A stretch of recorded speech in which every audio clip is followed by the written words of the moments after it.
Hello, Mega Thirstonaire here, and I'm back with another review. This one's called Monster 4. What we have here is 4 teams of monsters, a spider, a skeleton, dark gray graves, light gray graves, they all represent graveyard zone, and the Lego dice, and some skeletons. I'll show you those now. So what you have to do is, you have to get, the first to get 4 in a row using your monsters and the skeleton jokers wins the game. But beware of the big black spider. It will try to scare your monsters away. Let's get down to the Lego dice here. This is the light gray tile. This is light gray. You place or move one of your monsters onto a light gray grave. If a light gray grave is not available, you lose your turn. Now for the dark gray, Instead of putting out a light gray grave, you have to place or move one of your monsters onto onto a dark gray grave. If a dark gray grave is not available, you lose your turn. Now the light, gotta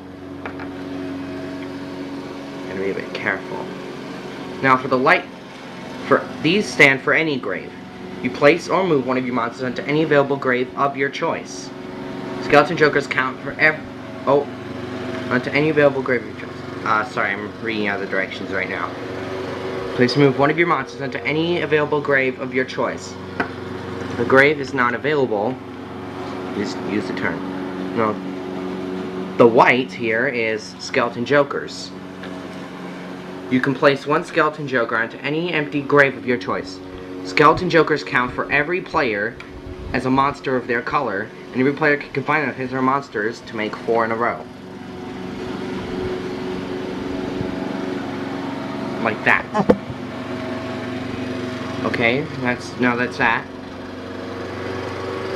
Now the mix mash of colors here, that's graveyard shift. I'll give you that purpose. So I'll use one of the monsters for an example.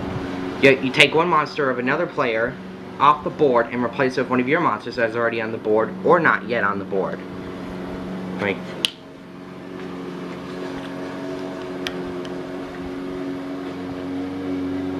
Like that. Now for black, that's the spider jump.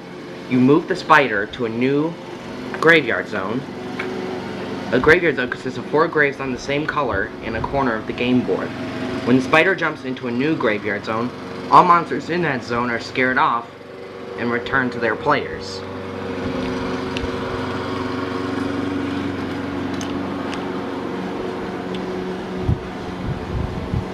Skeletons are not scared by the spider. They're scared off by the spider and they remain where they are. On their turn, players can still place and move their monsters into a graveyard zone occupied by the spider. The spider only scares monsters away when it jumps. Winning the game.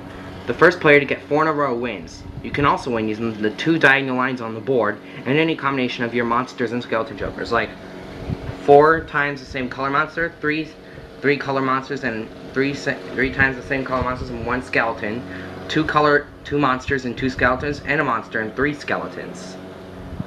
If you can manage to get that. Okay, so let's get this thing. Alright, let's get everything back in position, and I'll show you the alternate way to play it.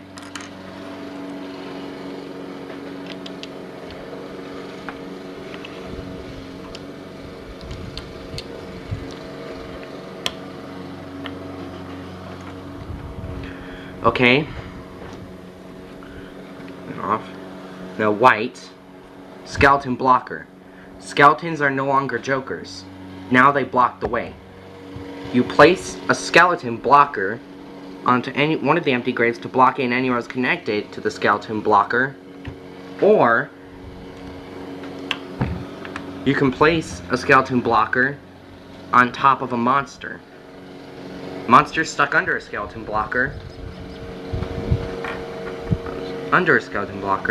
cannot be scared away by the spider. Moved or exchanged by another player until the skeleton blocker is removed by another player rolling white. Okay.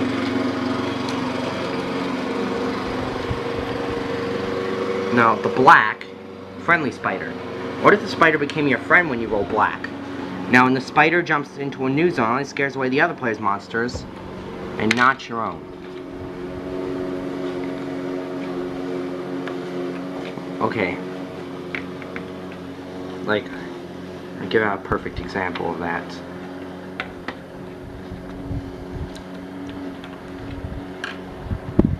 I think it's kind of getting away from the frame here.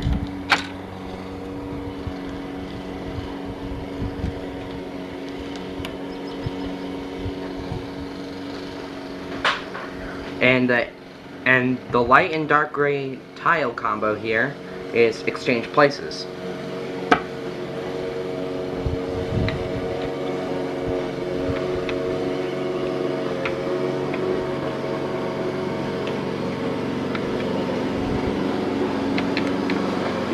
You place one of your monsters into any available grave, or you can swap the locations of any two monsters already on the board. One has to be on a light gray grave and the other on a dark gray grave. Okay. Like that. So anyways, that's my review for today, so make a Thursday signing off.